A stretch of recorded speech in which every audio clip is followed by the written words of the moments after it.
Hi friends, అందరికీ శ్రీరామనవమి శుభాకాంక్షలు. నేనైతే దేవునికైతే ప్రసాదం అయితే రెడీ చేస్తున్నాను ఫ్రెండ్స్. వడపప్పు పానకం అయితే రెడీ చేస్తున్నాను ఫ్రెండ్స్. నేనైతే నైటే నానబెట్టుకున్నానండి వడపప్పు. బెల్లం అయితే నేను ముందే తురుము పెట్టానండి. దీంట్లో కొంచెం కొబ్బరి ముక్కలు కూడా వేస్తున్నానండి. చాలా బాగుంటుంది ఇట్లా కొబ్బరి ముక్కలు కూడా వేసుకుంటేను.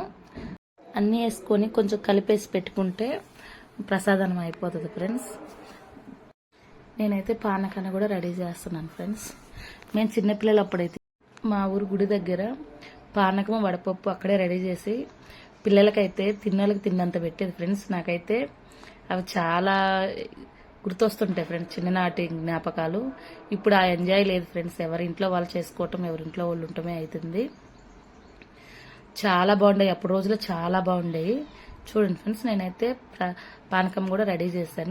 దేవునికైతే ప్రసాదం అయితే పెడుతున్నాను ఫ్రెండ్స్. మా వీడియో నచ్చితే ఒక లైక్ చేసి మా ఛానల్ సబ్స్క్రైబ్ చేసుకుని సపోర్ట్ చేయండి friends. Thank you for watching. Bye friends.